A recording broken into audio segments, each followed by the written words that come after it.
primary job of a writer is to entertain. The secondary job is actually to inform, and journalism is more about informing.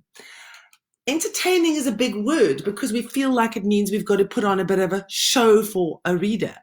That's not necessarily the case, but in nonfiction, if it is the case, it makes your writing all the better. And I just browsed through my bookshelf last night and I looked at some of these books that are eternal, Spiderwick and some fairy stories, and to just remind you of why you pick up books. I've got crimes here, I've got romances, I've got exciting new ideas. And the reason we read is we want our brains to be absorbed by something else. We want to dive into another world. So remembering as we're writing that it's also about fun and it's about entertaining readers. So if you're sitting with a novel and you're sort of drudging through an edit, or you're trying to get through these sticky places, perhaps today bring a little bit of lightness into your writing. Take your mind back to when you were a child under your duvet in your room late at night reading, and what were the books that made you want to stay up and turn the page and keep going? And what was it about these books? Was it the storyline? Was there some thread, some action that was pulling you deeper and deeper into the book? Or was it the characters? Was it in a magic faraway tree and you were following the personalities and you were eating what they were eating as they opened their tins of baked beans and drank their ginger beers?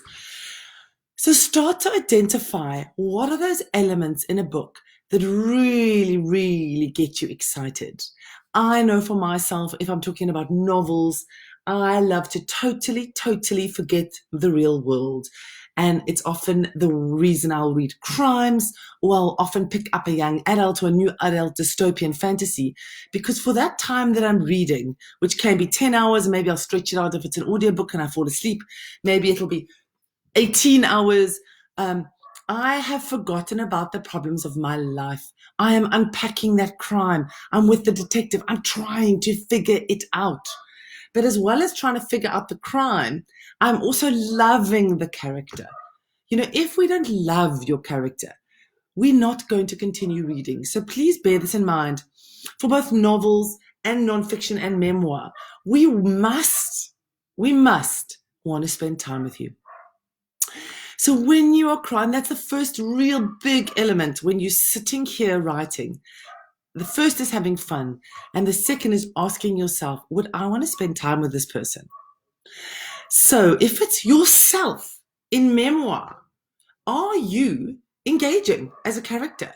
Or are you a little bit, lackluster, a little bit bumbling through, a little bit like being swept up by the events of the story? Or are you really a character that is grabbing people and making them excited about your life? So in novels, this is easier to craft. Easy, not easy, because you're really going to work on refining your character. And I've spoken a lot about get them tighter, get them quirkier, give them weird habits, make them have strange thought processes, throw events in their way. But what about if it's you? What is there in the story that's making the reader love spending time with you? And I think this morning, maybe before you sit and write, if you're writing any kind of story in which you are involved, be it a memoir, be it a blog about your expertise, be it a nonfiction based on your experience, be it just a story about your life or a personal experience article, ask yourself this. If I had to step outside of myself and want to follow the most gripping aspects of this story, the most interesting parts of this person that I'm constructing, what would that person look like? What would their response to crises be or moments be? And remember, we're always looking for heightened responses in memoir, in story. We're not looking for ho-hum. We're not looking for, oh, that was annoying.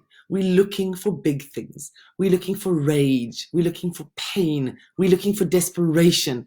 We're looking for ridiculous excitement. We're looking for shame, humiliation. We're looking for desperate love, deep longing. So how can you write that into yourself?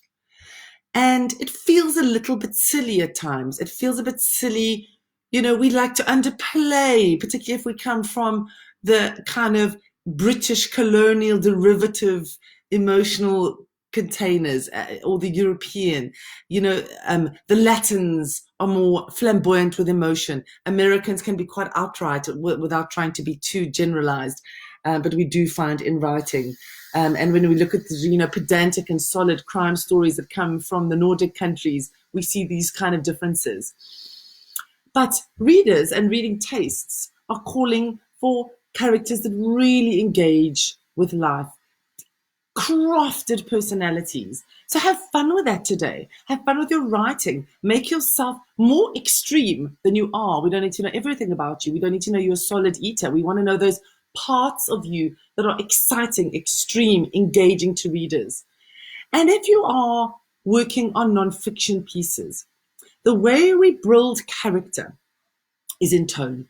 And I sent out a newsletter last night, and maybe all of you are on my newsletter list. And it's one of my few newsletters that I didn't put tone into. And when I sent it out, I thought, oh, that's not like you, Sarah. Because when we start to write for audience, and my audience is writers, but my audience has also been magazines and many other things, because I write obviously professionally.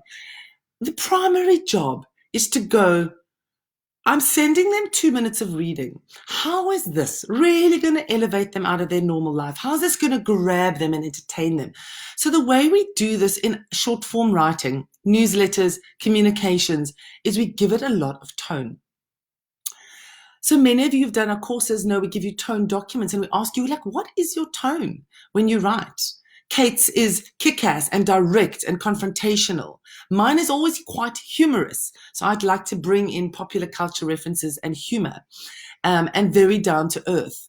So start to ask yourself, if you're writing this stuff, what is the tone you are putting in your writing? And if you're not putting in a tone, the challenge is to really work on this.